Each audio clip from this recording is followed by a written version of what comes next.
फिर वो DAP, NPK और सिंगल सुपर फॉस्फेट का भी बाप है वो सबका ही बाप है। किसान भाइयों नमस्कार। साथियों, जब भी फसल बुआई का टाइम आता है, चाहे सरसों की बुआई करे, चाहे गेहूं की बुआई करे, चाहे धान की बुआई करे, किसान भाई को डीएपी मिलता ही नहीं है।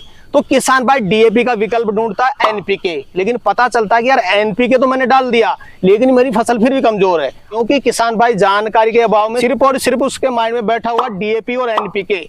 लेकिन किसान भाइयों, आज के वीडियो में आपको दो ऐसे ताकतवर फॉर्मूले बताने वाले हैं जो डीएपी और एनपीके से ताकतवर है और साथ ही साथ आपको कोई भी मार्केट में आसानी से मिल जाएंगे। तो किसान भाई, अगर आपको भी डीएपी और एनपीके टाइम पे नहीं मिलता है तो आज का वीडियो सिर्फ आपके लिए, क्योंकि आज के वीडियो में आपको खास जानकारी देने वाले हैं। डीएपी और एनपीके की जरूरत ही नहीं पड़ेगी इस खाद को डालने के बाद में, क्योंकि ये डीएपी और एनपीके से ताकतवर तो है ही, आपको आसानी से कोई भी मार्केट में मिल जाएगा। तो आज के वीडियो में आपको काफी शानदार जानकारी मिलने वाली है। वीडियो कंप्लीट देखें, वीडियो पसंद आए तो लाइक शेयर करें, और जिन किसान भाइयों ने अभी तक हमारे चैनल को सब्सक्राइब नहीं किया, चैनल को सब्सक्राइब कर लें। तो आइए किसान भाइयों, आज का वीडियो शुरू करते हैं और आपको मिलवाते हैं एग्रीकल्चर एक्सपर्ट से। सर जी नमस्कार। नमस्कार, राम राम किसान भाइयों। मैं बनवारी जी नाडला, मैं नाडला बाबा कृषि फार्म से बिलोंग करता हूँ। मेरा गांव गढ़वासी है, तहसील कोट खावदा, जिला जयपुर, राजस्थान का रहने वाला हूँ मैं जी। सर जी, जब भी किसान भाई फसल बुआई करता है, चाहे गेहूं की करे, सरसों की करे या फिर धान की करे, किसान भाई को डीएपी टाइम पे मिलता ही नहीं है। अगर किसान भाई को डीएपी नहीं मिलता तो किसान भाई डीएपी का विकल्प ढूंढता है एनपीके, लेकिन किसान भाई एनपीके डाल तो देता है, लेकिन किसान भाई को रिजल्ट उतना मिलता नहीं है जितना वो चाहता है, जितना पैसा वो खर्च करता है। रीजन क्या है? बिल्कुल बिल्कुल बिल्कुल। देखो किसान भाइयों, ये आपके मतलब की बात है, आपके मन की सोच सर ने भाई बताई है कि वास्तव में क्या है कि देखो, पहले तो सत्यता यह है कि डीएपी जो सर बता रहे हैं ना कि टाइम पे मिलता नहीं, वास्तव में नहीं मिलता है। जो डीएपी सरकारी जो सोसाइटियां बनी हुई है उनमें आता भी है, तो कई सोसाइटियों में तो टाइम पे आ जाता है, कई में फसल उड़ाई के बाद में आता है। तो किसान भाइयों क्या मतलब, जब तक तो किसान भाई लूट चुका होता है, वो ब्लैक में लिया था 1600 1700 रुपए कट्टे लिया था, वो ब्लैक में लाता है। फिर क्या करे, मजबूर है उसका, मजबूरी बहुत बड़ी है उसकी, क्योंकि वो बिना खाद के आजकल जमीन में पैदा होती नहीं है, उसकी मजबूरी हो जाती है, वो ब्लैक में लाता है और उसको 1600 1700 1800 रुपए कट्टा पकड़ा दिया जाता है। तो जब डीएपी नहीं मिलता है तो आप एनपीके ले आते हो। अब आप एनपीके तो ले आते हो मगर उसका आप साल्ट तो देखते नहीं हो। आपको किसान भाइयों, आपकी जानकारी के लिए मैं आज ये बता देना चाह रहा हूँ कि इस वीडियो को आप 2 बार 3 बार देखना और अच्छी तरह समझना। हम आपकी सेवा में बैठे हुए हैं, आपकी सेवा के लिए हम ये वीडियो बनाते हैं। तो किसान भाइयों, आप जब भी एनपीके खरीदो तो उसके अंदर साल्ट देखना आप, क्योंकि सबसे महंगा, बार बार यही कह रहा हूं, सबसे महंगा जो पोषक तत्व जो सबसे ज्यादा काम भी करता है फसल के अंदर, वो क्या है? फास्फोरस है। वैसे तो सभी पोषक तत्व काम करते हैं, नाइट्रोजन भी करता है, इसलिए डीएपी को बेस्ट मानते हैं, क्योंकि उसके अंदर 18% नाइट्रोजन आ गई और 46% उसके फास्फोरस आ गया। तो ये बेस्ट चीज है दोनों फसल के लिए, ग्रोथ के लिए। तो किसान भाइयों, जो फास्फोरस है वो सबसे महंगा है और उसी को कंपनियां घटाने में लग रही है। पहले क्या आता था? एनपीके 12 32 16, आप ये देखा करो, कट्टे पे लिखा रहता है बिल्कुल कि 12 32 16, वो एनपीके लाके आप डाल दोगे तो आपको अच्छा रिजल्ट मिलेगा। बस उसके साथ में एक चीज मिलानी पड़ेगी, सरसों के अंदर सल्फर की मात्रा। तो प्रति कट्टा 6 किलो सल्फर उसमें मिला लीजिए, और फसलों में कोई इतनी आवश्यकता नहीं है, और मिला भी लोगे तो आपको फायदा ही मिलेगा, नुकसान नहीं है। बिल्कुल। तो किसान भाइयों, आप 12 32 16 का एनपीके लाना। अब क्या है कि जो अभी प्रचलन में चल रहा है वो 20 20 013 चल रहा है, वो आपको एनपीके करके दे देंगे, आप साल्ट को तो देखोगे ही नहीं। अब इसमें क्या करा गया है कि उधर नाइट्रोजन की मात्रा बढ़ा दी गई है, जहां 18% आती थी, 12% आती थी, वहां 20% कर दी, और जो फास्फोरस 32% आता था, 46% आता था, उसको घटा दिया और उसको कर दिया 20%। और उधर पोटास तो बिल्कुल खत्म ही कर दी, 0 कर दी उसको, और 13% उसमें सल्फर डाल दी। तो किसान भाइयों, ये साल्ट है ना, इसमें फास्फोरस की कमी आ गई, तो फास्फोरस आपको अलग से ऐड करना पड़ेगा, तो अलग से ऐड करना पड़ेगा तो आपको फिर पैसा लगेगा। तो फिर क्या मतलब है? इसलिए किसान भाइयों, आप बिल्कुल इस वीडियो को बार बार देखना, ये आपके हित की बात कर रहा हूं मैं, बिल्कुल आपके हित की बात कर रहा हूं कि आप हमेशा फास्फोरस की मात्रा देखो। फास्फोरस का महंगा रेट है, फास्फोरस जिसमें ज्यादा होगा वो बिल्कुल आपको सटीक उर्वरक माना जाएगा उसमें। तो किसान भाइयों, हमेशा साल्ट देके खरीदा करो आप। बिल्कुल सर। तो किसान भाइयों, आज के वीडियो जो 2 ताकतवर फॉर्मूले बताएंगे आपको, जो ज्यादा ताकतवर फॉर्मूला है वो लास्ट में बताएंगे। उससे पहले काफी किसान भाई को डीएपी नहीं मिल रहा, एनपीके नहीं मिल रहा, तो वो कौन सा फॉर्मूला बना करके अपने खेत में डाल सकते हैं। सर जी, पहला फॉर्मूला कौन सा बताना चाहेंगे किसान भाई? बिल्कुल, सर ने बहुत अच्छा प्रश्न किया है कि हम 2 फार्मूले आपको बहुत अच्छे बताने वाले हैं आज। उसमें देखो, फर्स्ट नंबर का जो फार्मूला है वो क्या, प्रति एकड़ की डोज है। आपको लेने पड़ेंगे सिंगल सुपर फॉस्फेट के 2 कट्टे, 2। अब आपका प्रश्न रहेगा कि सर इसमें क्या साल्ट आते हैं, क्योंकि हमेशा किसान भाइयों सबसे बड़ी समझदारी इसी को मानता हूं मैं। कोई भी आप उर्वरक खरीदो उससे पहले उसमें साल्ट कौन कौन से हैं और कितनी मात्रा में है। बार बार हम यही कह रहे हैं आपको, उनके साल्ट देखो, उनकी मात्रा देखो, कौन कौन सी मात्रा है। तो अब प्रश्न ये आ जाता है कि साहब इसमें साल्ट कौन कौन से हैं। तो किसान भाइयों देखो, इसमें 16% तो आ जाती है फास्फोरस, जो मेन चीज है। दूसरा आ जाता है इसके अंदर 11% आ जाती है इसके अंदर सल्फर, और 19 से 21% आ जाती है इसके अंदर क्या, कैल्शियम, और 0.5% आ जाती है इसके अंदर जिंक, और 0.2% आ जाती है इसके अंदर बोरान, ये भी साथ में आ जाती है। तो मैं मानता हूं कि सबसे बढ़िया, सभी खादों से बढ़िया ये सिंगल सुपर फॉस्फेट है, जो आपकी जमीन को उपजाऊ बनाता है।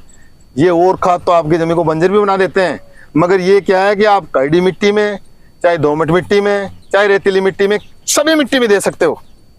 अब इसमें क्या है कि अपने को प्रति एकड़ की डोज बनानी है ना, तो 2 कट्टे सिंगल सुपर फॉस्फेट के लीजिए, 1 कट्टा यूरिया का लीजिए। आप 25 किलो भी ले सकते हो, मगर नाइट्रोजन की मात्रा क्या है, पौधों में आवश्यक होती है ज्यादा, तो आप पूरा कट्टा मिला लीजिए। और अब इसके अंदर रह गए क्या, कमी क्या रह गई, सल्फर आ गई, कमी रह गई पोटास की, वो पोटास मिला लीजिए 10 किलो। अब इसके अंदर 16 32, एक में एक सिंगल कट्टे में 16% आता है ना, तो 2 कर लिए तो 32% हो गया। वैसे आपका काम तो चल गया, कोई दिक्कत नहीं है। आपको 10 किलो इसमें पोटास मिलानी है, फास्फोरस की पूर्ति हो गई 32%। मगर फिर भी कोई किसान भाई चाहे कि मेरे फास्फोरस की कमी है, तो आप 05234 का 1 किलो का पैकेट इसमें मिला लीजिए, उसमें 52% फास्फोरस आती है। ये लो, आपका काम हो गया। और सस्ते में भी आप इसको 1 एकड़ के बजाय आप 1.5 एकड़ तक भी ओर सकते हो, कोई कमी नहीं आएगी। आपकी फसल में बहुत ज्यादा पैदावार बैठेगी, और रोग रोधक भी है ये, आपकी फसल को रोग रोधक रखेगा। कि उधर कैल्शियम भी आ गया, उधर क्या इसमें जिंक भी आ गया, और इसके अंदर क्या है कि सल्फर भी आ गई। ये चीजें क्या है, आपके पौधे को रोग रोधी रखती है। और जो सल्फर है वो आपके जो पत्तों पे, जैसे सरसों की बात करते हैं, अभी सरसों का टाइम चल रहा है, जो पत्तों पे, वो तो सभी फसलों में आती है फंगस तो पत्तों पे, मगर अभी सरसों की बात चल रही है, तो पत्तों के नीचे जो व्हाइट डॉट्स आ जाते हैं ना, वो भी सल्फर से नहीं आएंगे किसान भाइयों। ये एक फंगिसाइड भी है, तो आप इनका प्रयोग करा करो, और ये जबरदस्त चमत्कार लाभ देने वाला फार्मूला है आपको। बिल्कुल सर। सर जी, आज के वीडियो में अपन बताने वाले हैं सबसे ताकतवर फॉर्मूला, आप किसान भाई को बताने वाले हैं, वो बता दीजिए एक बार। देखो किसान भाइयों, बहुत अच्छा प्रश्न इनका फिर है कि इनसे भी बढ़िया कोई अच्छा ताकतवर खाद हो तो वो अपन देख सकते हैं। ताकतवर खाद तो उसको वैसे जैसे खुद स्वयं को तो नहीं कह सकते, डीएपी को भी नहीं कह सकता मैं, फुल ताकतवर नहीं कह सकता, मगर डीएपी से भी ज्यादा पावरफुल है वो। क्यों कि जो कौन सा खाद है उसका मैं नाम ले देना चाह रहा हूँ, और उसके ऊपर थोड़ा अपने को मिश्रण बनाना पड़ेगा। फिर वो डीएपी, एनपीके और सिंगल सुपर फॉस्फेट का भी बाप है वो सबका ही बाप है। यदि आप उसमें जैसे हम बता रहे हैं उस फार्मूले से आप उसको जीवन में उतारोगे और उस प्रकरण से आप जमीन में उड़ाई करोगे, तो वो सबका ही बाप है। इसका नाम है टीएसपी खाद। अब इसके अंदर क्या आता है, 46% तो आता है इसके अंदर फास्फोरस, जो मेन आवश्यकता है, इसलिए इसको बाप बोलते हैं, और 15% इसके अंदर कैल्शियम भी आती है। और ये है, इसका नाम है टीएसपी, ट्रिपल सुपर फॉस्फेट। इसका नाम है ट्रिपल सुपर फॉस्फेट। अब ये जो खाद है, मगर इसको सबका बाप इसलिए बनाते हैं कि इसके अंदर 46% जो अपने को चाहिए वो फास्फोरस मिल गई, और 15% इसके अंदर मिल गया क्या, कैल्शियम। अब इसमें क्या करना है, अपने को 25 किलो नाइट्रोजन मिलाना है, यूरिया ज्यादा नहीं मिलाना है कुछ भी, 10 किलो मिलानी है इसके अंदर पोटास, ये मिल गया। 25 किलो यूरिया, 10 किलो पोटास और 6 किलो सल्फर।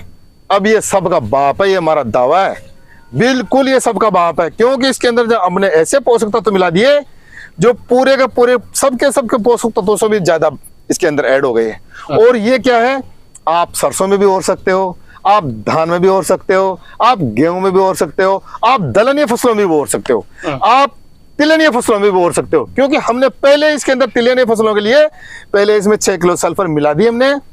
6 किलो सल्फर मिलाओ टीएसपी के अंदर, 10 किलो पोटास मिलाओ और 25 किलो यूरिया खाद मिलाओ। किसान भाइयों, आप निसंकोच इसको ले जाइए, जो हमने बताया फार्मूला उस तरीके से आप काम करिए, आपको बेहतरीन रिजल्ट मिलेंगे, पैदावार बढ़ के मिलेगी आपको। बिल्कुल सर जी, जब भी एसएसपी यूरिया और पोटास को मिलाने की बात आती है, किसान भाई सबसे ज्यादा कमेंट करते हैं, सर जी इसको मिलाएंगे तो इसमें नमी आ जाती है और सीडरिंग से उड़ाई नहीं हो पाती है, तो कैसे उड़ाई कर सकता है इसकी? क्या दानेदार लेना पड़ेगा एसएसपी? बिल्कुल, ये प्रश्न किसान भाइयों को बहुत सटीक है, बहुत अच्छा प्रश्न है। किसान भाइयों ने बहुत अच्छा प्रश्न किया, अच्छे कमेंट्स किए उन्होंने। वास्तव में उनके पास में, क्योंकि हम तो प्रैक्टिकल करते हैं किसान भाइयों, हम खुद प्रैक्टिकल करते हैं, उसके बाद में आप तक ज्ञान साझा करते हैं हमारा। पहले खुद हम प्रैक्टिकल करते हैं, और ये बिल्कुल किसान भाइयों ने सही सटीक प्रश्न किया है कि उनके नमी की मात्रा बढ़ जाती है और वो सीडरिंग में उड़ाई नहीं होती उनकी।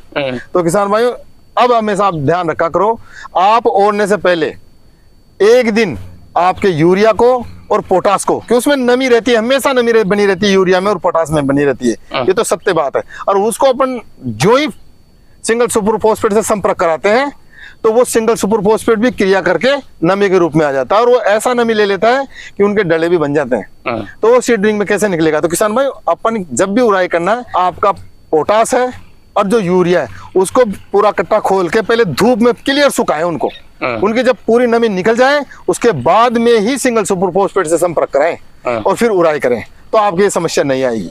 बिल्कुल सर। तो सर जी, वीडियो के अंत में कोई विशेष चीज आप किसान भाई को बताना चाहें तो बता सकते हैं। देखो किसान भाइयों, हमारा तो एक ही उद्देश्य रहता है कि जो मेरे भारत के किसान है, मेरे जो भारतवर्ष के किसान आप लोग हो, उन्हीं का तो बच्चा हूं मैं, और हमारा एक ही मकसद रहता है कि मेरे किसान भाइयों को कम खर्चा लगे, अधिक पैदावार हो, कम खर्चे में ज्यादा पैदावार उनको हो। बस इसी सिद्धांत में हम वीडियो बनाते हैं। और किसान भाइयों, हम ये चाहते हैं कि आप पैसे वाले बनो, मजबूत बनो और सक्षम बनो। बिल्कुल, इसी बात पे आज जय जवान जय किसान और राधे राधे भी और राम राम भी। जी, तो किसान भाइयों, जानकारी कैसी लगी हमें कमेंट करके जरूर बताएं। वीडियो पसंद आए तो वीडियो को लाइक करें, बाकी किसान भाई तक वीडियो को शेयर जरूर करें, और जिन किसान भाइयों ने अभी तक हमारे चैनल को सब्सक्राइब नहीं किया, चैनल को सब्सक्राइब कर लें। तो किसान भाइयों, आज के लिए इतना ही, मिलते हैं नए वीडियो में, तब तक के लिए जय जवान जय किसान। जय जवान जय किसान।